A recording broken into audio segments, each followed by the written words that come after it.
Welcome back. My first guest, as always, is a great, if not brilliant, Luke Jones. Luke, welcome in. Well, I don't know about brilliant, but I appreciate the kind words, Dennis. It's That great to was my, talk to you as always. my me as well. That was my Howard Cosell. That was my tribute to Howard. He would always say the great, if not brilliant. So it was a very appropriate to greet you with that this morning. And because I've texted you from the ballpark. I went Sunday and Monday, and man, I'm having the ball watching these Orioles. I'm all in, and I've been very transparent about being a casual fan. I'm very much on the bandwagon, Luke. I'm enjoying the Orioles.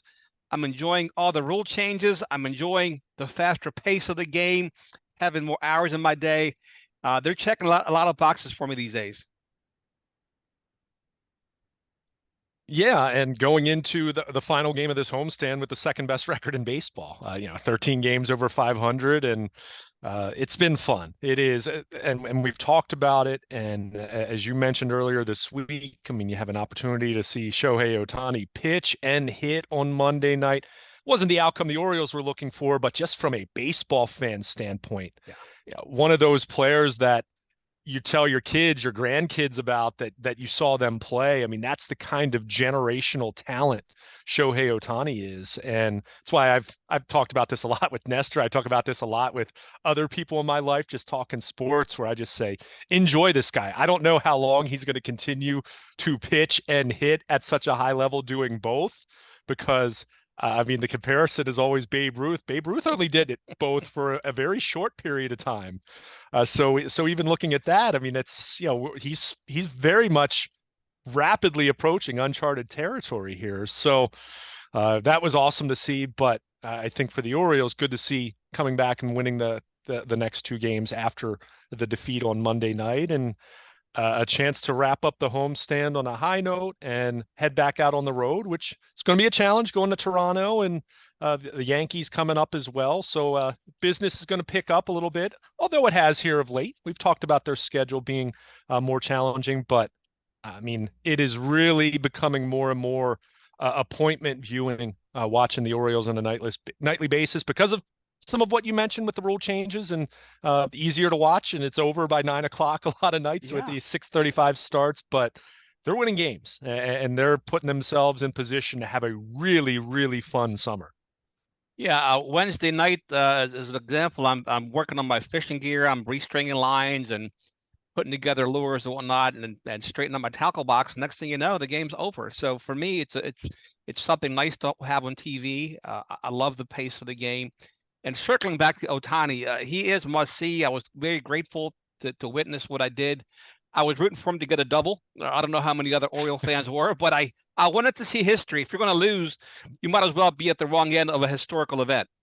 Yeah, I mean the fact that he had a chance to hit for the cycle, just a few nights after Cedric Mullins hit for the cycle in Baltimore against Pittsburgh last Friday night, was remarkable to see. But he is just such a tremendous talent. That home run he hit Ah, was, and I've watched a lot of games at Camden Yards, Dennis, as a fan and as a reporter, of course, and there are a few home runs that have been as impressive as that one. I mean, that was just an absolute rocket. Again, you don't want it to come at the Orioles' expense, but as you mentioned, if you're just a sports fan, a baseball yeah, fan in general, when you have an opportunity to see something special, and hey, he's still got on base, what, five times, four times, whatever it was. 5 times. Yeah. And that was something that hadn't been done by a starting pitcher in a really long time. So just remarkable. It really is. And, going back to the WBC and his matchup against Mike Trout and just what Otani's done over the last few years, it really has been great for the game of baseball. And again, cool opportunity for Orioles fans to get to see him pitch, get to see him up close and personal these last few games. All right. Orioles bullpen has been lights out, right? You got the two big guys in there, and Michael Gibbons coming back soon. But starting pitching, Luke, talk to me through this. I love Kramer. I saw him opening day. I believe it's 5-1, if I'm not mistaken. Bradish looks to be okay, but aside from that, I mean, I'm worried about starting pitching. Yeah, I think it's fair. And look, going into the season, I never thought this was going to be a great Starting rotation. I think the potential is there for it to get better as the year goes on. You just mentioned it. I mean, Dean Kramer, who had a really rough April, and you just noted him as someone pitching well. Tyler Wells has pitched well. I think overall, Kyle Gibson has been about what you would expect him to be. He's a veteran pitcher who is going to give you innings. He's going to give you really solid chance to win. Every 5 days he goes out there, but he's not going to Right. put up great numbers. He's going to be kind of a league average starting pitcher. So I think where you're really looking at this point is you're looking for Grayson Rodriguez to find his stride. I think at this point in time, you keep running him out there. That's just how I feel about this because he's got the highest ceiling of anyone in that rotation right now. And it's tough. It's tough to pitch at the major league level. And you hear people say sometimes, "Oh, send him down. He's struggling. His ERA is this," and I understand it to a point, but at the same time, what about going unless it's an issue where you feel like a player has completely lost all confidence, and I'm not there with Grayson Rodriguez. I don't think that's the issue as much as he needs to be finer with his pitches. His fastball command needs to be a little bit better. He has to be able to sequence his pitches properly and make quality pitches with two strikes. And those are all things you learn at the major league level against major league hitters.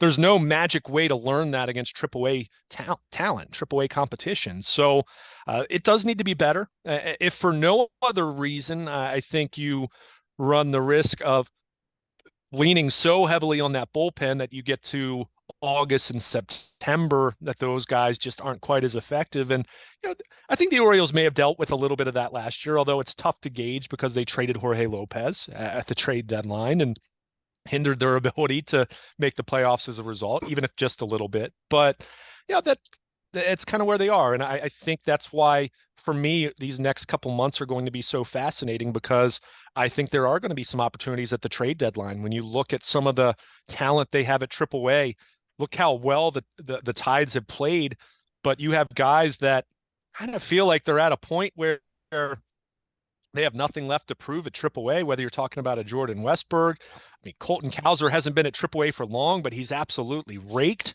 You have some other guys there that you kind of just look at it and say, okay, is there a spot for them at the major league level? So, two ways to approach that.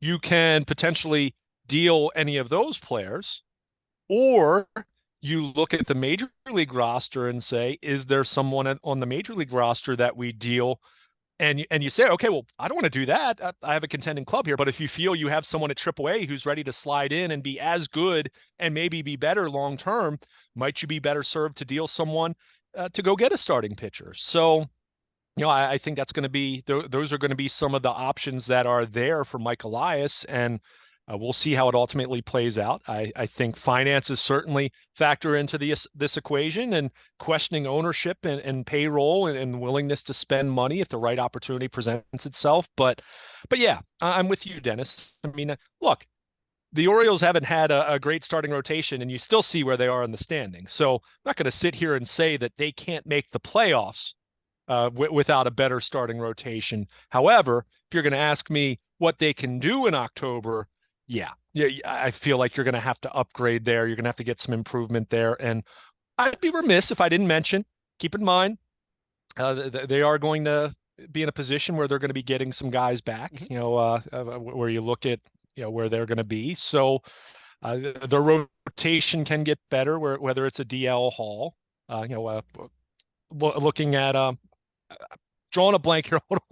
You look at DL Hall as far as the rotation, but you also have John Means coming back from Tommy John's surgery probably in July. So, you've got some internal Mhm. options that could help you out. And I'm not saying that anyone should expect the John Means that threw a no-hitter 2 years ago to come back in July, but he can be an option for you. DL Hall can be an option for you, even if DL Hall might profile better long term as a reliever.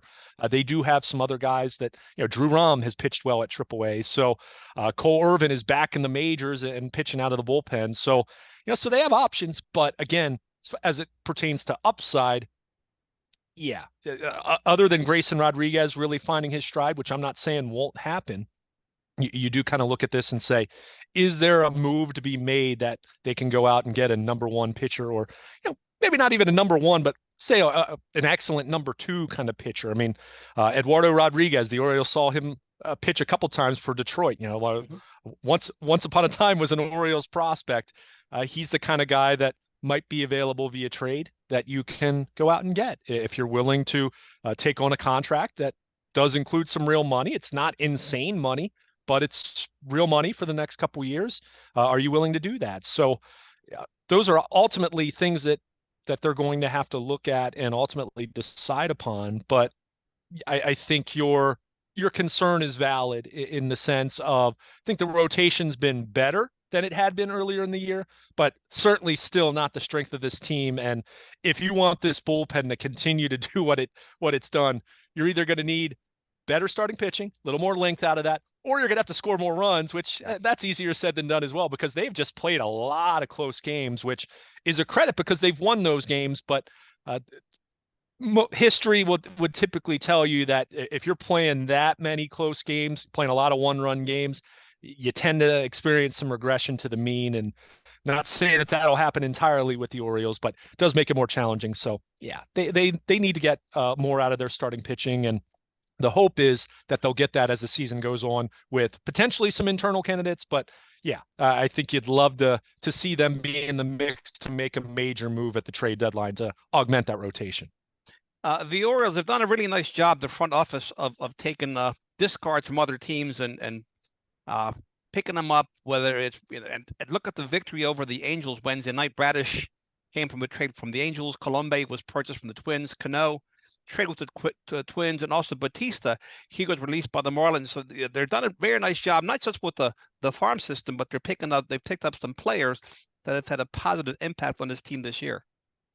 Yeah, they've really been a team that has been able to, as you put it, teams that have discarded players, right? Guys that have been waiver claims, and Yep. and this has been pitchers, this has been bullpen arms, and this has been even position players. I mean, Sure. even going back, I mean, Anthony Santander, this was the Dan Duquette era. He was a Rule 5 pick. Jorge Mateo had been waived and cast off by a couple different teams, despite the fact that he was once considered a prize prospect. Mhm. So, that happens, but it's really happened in the bullpen where you look at that and, other than a couple guys, I mean, it's been guys that have been picked up and they've made adjustments. I mean, we'll begin with Yennier Cano. I mean, with what he's done. I mean, it was Felix Bautista was the guy that came out of nowhere last year, and had kind of been a journeyman minor leaguer. And with Yennier Cano, it's just been remarkable. When they acquired him from the Twins, you kind of looked at that deal and said, okay, this, they're acquiring a reliever that I see he's big guy, has a nice arm, but he's in his late 20s. He's never really had any success to write home about. When we saw him in the majors last year, it did not look good. There was talk throughout the offseason of whether this guy would even remain on the 40-man roster. Mhm. And he's been in the majors for a little over a month. I mean, it was earlier this week that it was a month since he was recalled from AAA Norfolk. And right now, Dennis, and this is odd to say this about a setup man, but if you look at American League Rookie of the Year candidates, Yennier Cano might be at the top of the list when you really look at how valuable he's been. I mean, he's going to give up a run at some point. He's going to walk a guy at some point, but it has really just been incredible to see what he's done. And it's been such a great story with him, coming from Cuba and almost giving up on baseball. And again, not really finding the success that he wanted to find. And again, the Orioles identified something in him, and that's something that I think you have to really credit Mike Elias and baseball ops and the scouting department, that for as much as they went through this deliberate tanking rebuilding process over the last 4 to 5 years, they still had an eye for identifying talent, identifying traits in either pitchers or position players who hadn't had success, but they said, you know what, this guy has a really good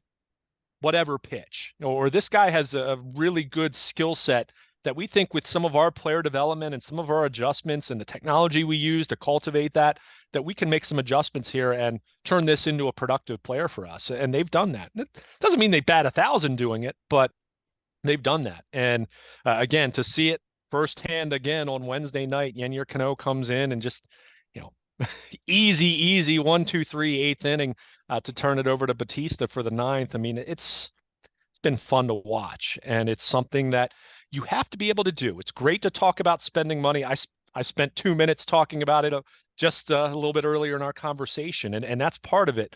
But if you really truly want to build something special and sustain it, that player development side is so important. You have to draft well, you have to develop well, you have to be able to look for talent elsewhere that hasn't panned out because it's really hard to do. In the same way that the Orioles have had some great prospects that haven't panned out, and they've gone elsewhere and figured it out, and sometimes they don't.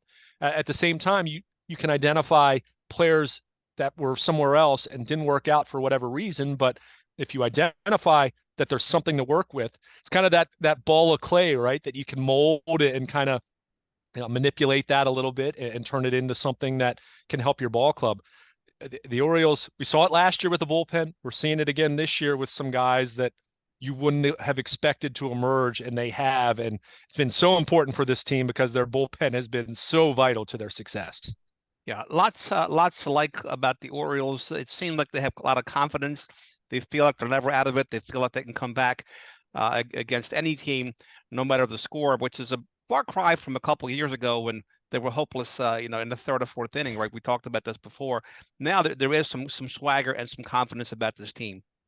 No question about it. I mean, talking to Austin Hayes recently in the clubhouse after a game, he made comment of remembering those days where they were out of the game in the third or fourth inning. I mean, the number of times that you'd sit there in the press box or you'd go to a game at that point in time, and the biggest thing you're wondering by the fourth inning is which position player is going to finish out the game for you because Right. you don't want to burn through your entire pitching staff. And it was ugly. It was really ugly. And it hurts your fan base. It does. And for people that have talked about attendance and why aren't more people coming, and it's getting better, but it takes a while. And that when you really look at the Orioles, not just over the last 5 years, but for the better part of the last 30, 35 years, dare I say close to 40 years, there hasn't been a whole lot to write home about, save for a handful of seasons. So, but there is enthusiasm now. And I think with this being a largely homegrown ball club and to having some of these guys that have been drafted and developed here and came up through the minor leagues,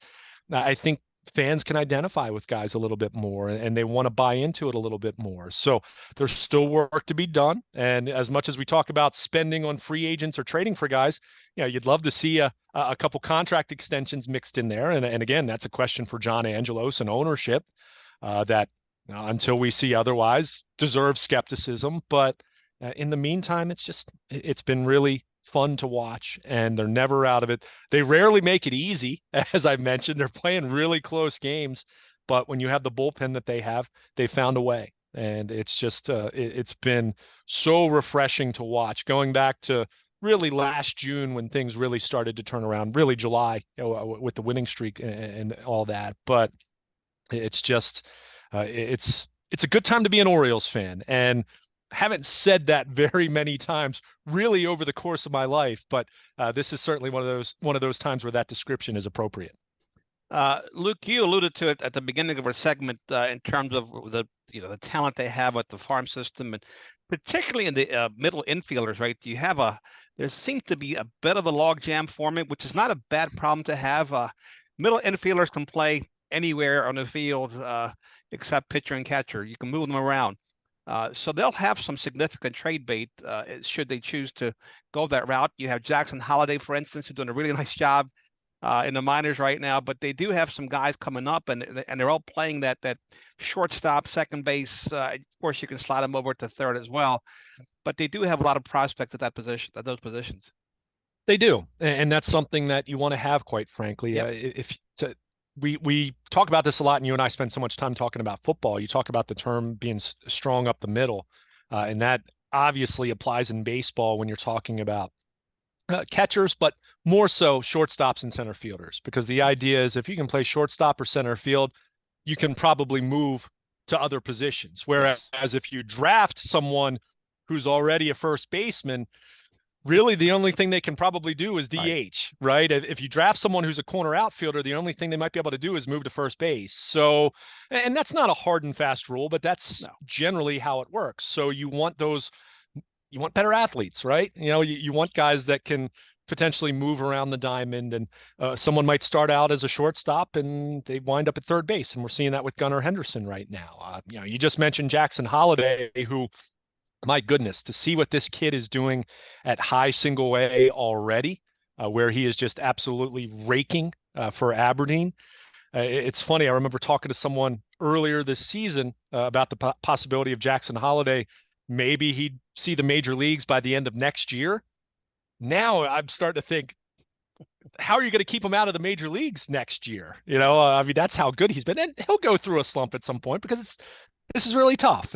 And that's just how baseball works. But the point is, they have plenty of talent. I mentioned Jordan Westberg a little Yep. bit earlier in the segment. He's done just about everything you can expect someone to do at AAA at this point. I don't know how much longer you can keep him down.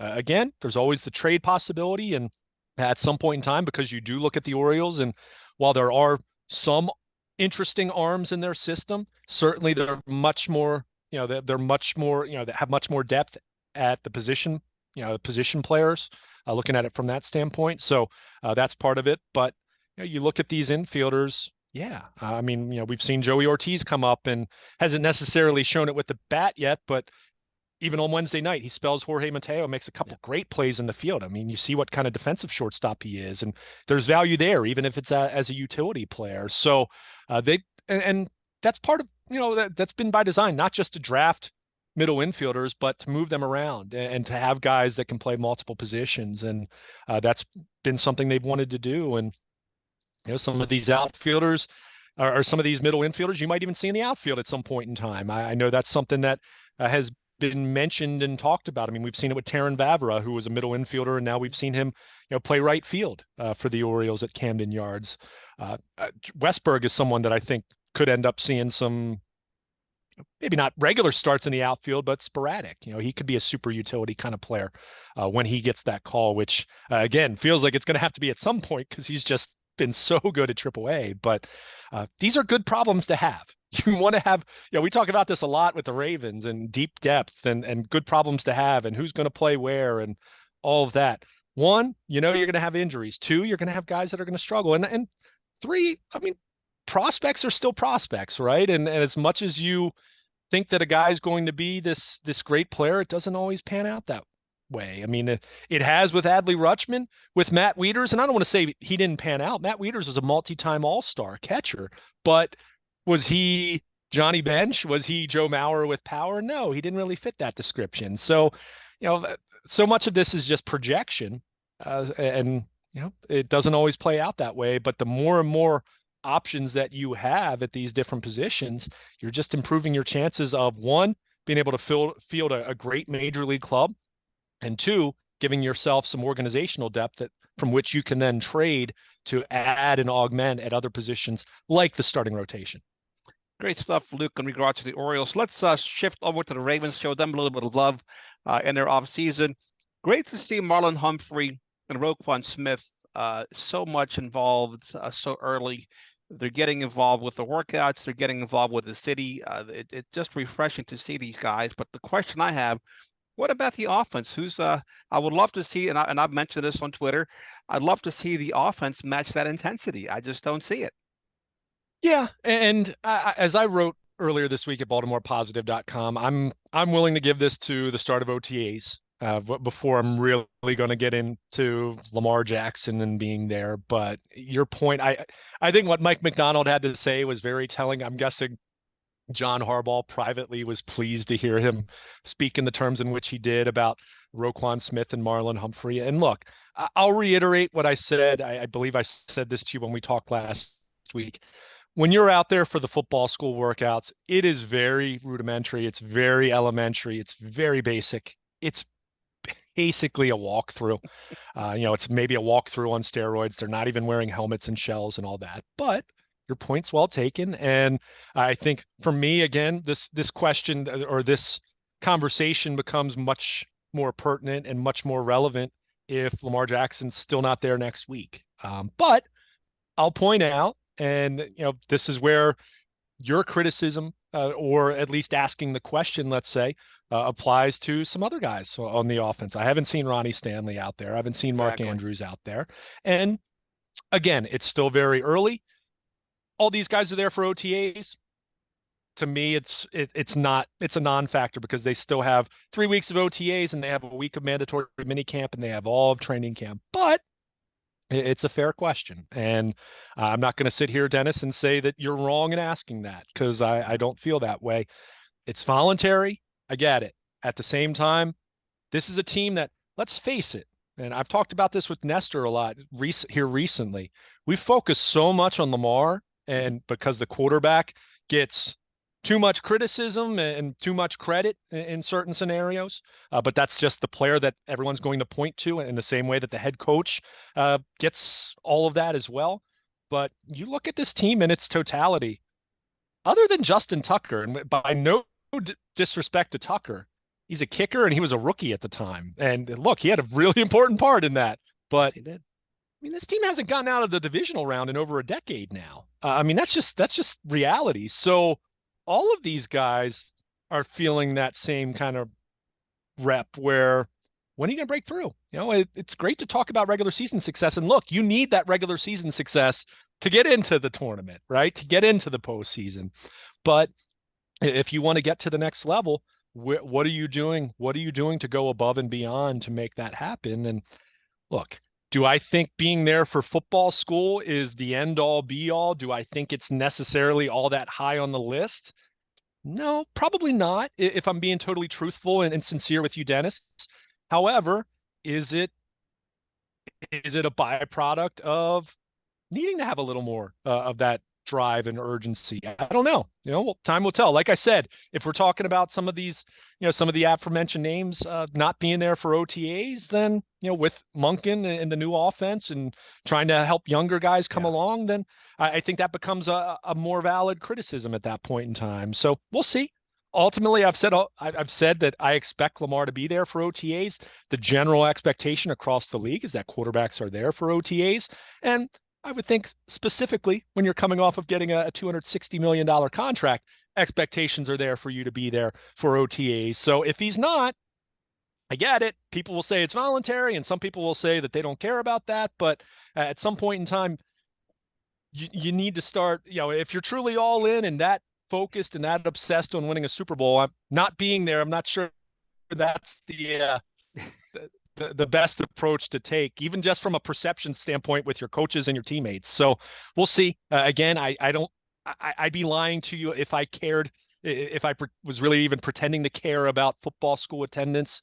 But as it pertains to OTAs, we're going to see across the league, other than guys that are much, much older. Tom Brady fit that description late in his career, or guys that are in a contract kind of situation, like Lamar was last year. And I understood that from a business standpoint. Other than those types of guys, quarterbacks are there and they're out there doing it. So Sure. if he's not out there next week, then I suspect that the floodgates are going to open with criticism. And I'm certainly not going to be someone that's going to be feeling all that strongly about defending him at that point in time. Yeah. Well, again, in the corporate world, and just looking at my business, my industry, and the person I work for, you know what they want, and so they know the players know what John Harbaugh wants. When it's an organization, when it's we'd like for you to be there means to me it means you need to be there. Period. Yeah, From a leadership standpoint. And the other piece is, and I wasn't picking on Lamar Jackson. You know that I was talking sure. about Ronnie Stanley and Mark Andrews, J.K. Dobbins, you name it, Yeah, across the board. But with Lamar specific to whom much is given, much is expected. And I don't think that's a stretch to say that. I think it's fair. And the other piece of it is Mike McDonald's been there for a couple of years now. He's got a system in. You got a brand new offensive coordinator. You have a brand new offense you're installing. You would think that they'd want to absorb as much as possible. And I'll leave it at that right now. Like you, I'm not geeked up about it, but at some point it'll become indefensible. Not that I'm looking to defend anyone either. yeah.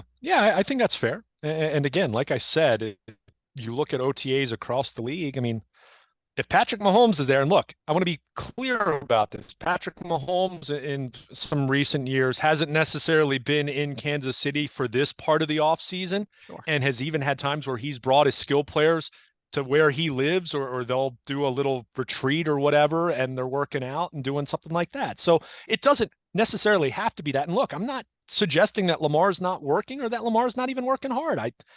He posted on social media a little bit of working out on, I think it was Wednesday. Mhm. So that was great to see. But you know, I I'll be clear about this.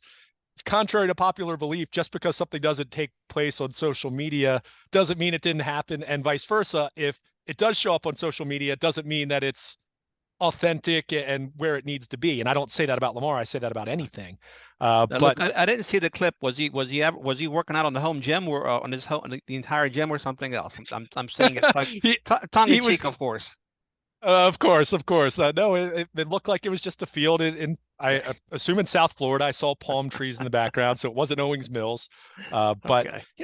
again, we'll see how this plays out, and I expect him to be there.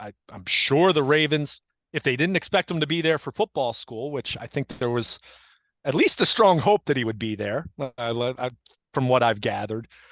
They certainly expect him to be there for OTAs, and if he's not, then and the same goes for any of those guys you mentioned: Ronnie Stanley, Mark Andrews, Kevin Zeitler, all those different All the guys guys. that you are talking about a new offense. That Yep. not to say that again, it's not even to say that that means the season's going to be a failure, or they're not going to make the playoffs, or they're not going to do this or that, but it Just is one of saying, those things that it you would point be to and say, it are would be you all nice. in? Yeah, yeah. Yeah. So, that's Okay. part of the discussion. And again, next week OTAs begin. That for me, that's kind of the inflection point where I look at this and say, all right, what's going on here? You just got a crazy signing bonus, and you've got all this money you're getting the next couple of years, and you went to OTAs in previous years before last year, so why not anymore? So I think that'll be a fair question, but again, I'm willing Yeah, to, we'll see. football school, again, it's very, very rudimentary. I think for me, I kind of look at it as far as who it's most appropriate for. It does feel rookies and young players and guys that are very much on the roster bubble, but now business will pick up as you get into Yeah. OTAs now, and now you can start doing offense first defense and full team practices. Yeah. The optics are great for the defense, though. I mean, it's just a good Sure. look for Roquan Smith and Marlon Humphrey. I mean, and I'll leave it at that. It's just here are two guys. They're all in, and you want to see that from your leadership. And to me, the defensive unit last year, particularly with the arrival of Roquan Smith, even when Lamar Jackson was on the field, was the better unit down the stretch. It was. I mean, that second half of the season, really from the Picked up. arrival of Roquan Smith, with at the Saints game, and they got Tyus Bowser back. They got some other guys that a little bit healthier than they had been. They got Marcus Williams back for Yeah. the stretch. Uh, that was a defense that was kind of in that top three, Oh, as far as absolutely. being that kind of a defense in the And NFL look, over the you second half remember of the. when Ray Lewis arrived, he wanted to make the linebacker crew the best squad on the team, and you like that about a player that can Yeah, elevate. So when he elevated that the linebackers, then Jonathan Ogden wanted to elevate the offensive line. It became a domino effect, and hopefully the rest of the team will catch fire from Marlon to Roquan to bleed over to the offense, and they forge that identity that can push through the regular season and have some success, some continued success deep into the playoffs. exactly. I mean, I've said it, I've written it at BaltimorePositive.com. I mean, the defense, you know, there's still some question as far as outside corner depth in the Sure. pass rush, and will Owe and Ajabo step up this year? Especially Ajabo with first full NFL season, where he was basically on a red shirt last year with the injury. But the defense, high expectations, but this offense at this point, there are no more excuses. It's time for this offense, and specifically the passing game, to be really good, to be Yeah. the kind of group that you look at and say, not just make the playoffs. They've done that, right? I mean, we've talked They about have. it, and Lamar's a better passer than his critics want to give him credit for. I've said that over and over, and I'll continue to say that. But for this team to make that deeper run into January, they need their offense to be ready for those kinds of matchups. That idea of, if you have to be in a position where you're going to throw the ball 40 times or 45 times, and you're going to get into a little more of a shootout, because we know even if you have a great defense, great offense beats great defense in today's Yeah, NFL. The absolutely. rules and the game is designed to be that way. So if you find yourself in that position, or if you find yourself trailing by 10 points, can you be better equipped to throw the ball, and throw the ball a lot if you have to? That doesn't mean that that's going to be the way you always want to do it. And I still will say that this team is still built to run the football at a very high level. But you didn't sign Lamar Jackson to 52 million per year. and you didn't bring in Todd Monken to replace Greg Roman, and you didn't bring in Odell Beckham and draft Zay Flowers and bring in Nelson Aguilar, and to draft the two tight ends they drafted behind Mark Andrews, Mhm. who's on a premium contract. You didn't do all those things to have a middle of the road or below average passing game anymore. All those things are in place now for this to be a really good passing game. Doesn't have to be the best in the league, mind you, but for it to be the kind of passing game that you can look at and say, you know what? Maybe we're not going to be as great statistically as Mahomes and the Chiefs or even Burrow and the Bengals, but we've closed the gap. And we think with everything else we can do, specifically on the defensive side of the ball, it's going to give us a heck of a chance to go up against those teams in January and be able to win. So, well, time will tell. And ultimately, something looks like on paper, it's got to play out, and you got to put in the work, and you've got to have enough luck and health along the way. And Sure. we certainly know health and injuries have been a big part of their downfall in some of these recent seasons. But ultimately, it's time to take the next step. The Ravens did not invest the contract that they did in Lamar Jackson to continue to not be able to get out of the first or second round of the playoffs. It's time for this team, not just Lamar, but this team, this entire team, and that includes John Harbaugh, mind you, Of who course. Of when course. his best, his most success and most lucrative days as Ravens head coach were a long time ago. And that doesn't mean they've been bad, but it hasn't been that same ceiling for them in a long, long time. So it's time for everyone to make a deep run and play into late January. Doesn't mean you have to get to the Super Bowl or have to win it this year, but I think for me, kind of looking at this thing, and again, you always understanding there can be unforeseen circumstances that change the Sure. expectations, but I want to see this team get to an AFC championship game at the very least. We all do. Can you get to that point? And if you do that, and this looks how I think it can look, and you meet those expectations, then I think re everyone's really excited now, but I think people will be even more excited about this team moving forward over the next couple of years. Absolutely. Luke, always great stuff. I appreciate your time, your thoughts, and your insight, and your wisdom. Please tell our listeners where they can find you, Baltimore Positive, WNST, your blog, and all the other great things that you do. Thank you very much. I encourage everyone to follow us on Twitter at WNST. You can follow me personally at Baltimore Luke. Finishing up the homestand at Oriole Park at Camden Yards. Orioles head back out on the road then, going to Toronto and New York. I will be live in Owings Mills for the start of OTAs. One OTA day open each of the next 3 weeks, followed by mandatory minicamp 3 days in mid-June. I will be on the scene hearing from John Harbaugh. We expect to hear from Lamar Jackson sooner rather than later, and to see him out there, and as well as plenty of other Ravens players. You want to be or check out my blog at baltimorepositive.com, the latest from Owings Mills. I have Orioles thoughts as well as they continue their strong start to the 2023 season. My blog, sponsored by Coons Florida Baltimore. You want to be on the WNST Baltimore Positive Text Service, sponsored by Coons Florida Baltimore. If you are, you got the Ravens schedule sent out to your mobile device. You'll get significant roster moves or a notable signing. Any significant local sports news sent directly to your mobile device via the WNST Baltimore Positive Text Service, sponsored by Coons Florida Baltimore. And of course, anything throughout the week on AM 1570 with Nestor. Sound from Oriole Park at Camden Yards. Ravens players and coaches interviews from Owings Mills. Check out all of that at baltimorepositive.com.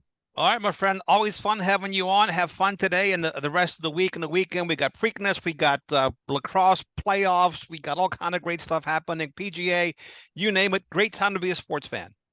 Absolutely, Dennis. Plenty going on, and we'll have plenty to talk about next week. You got it, my friend. Stay well. Thanks.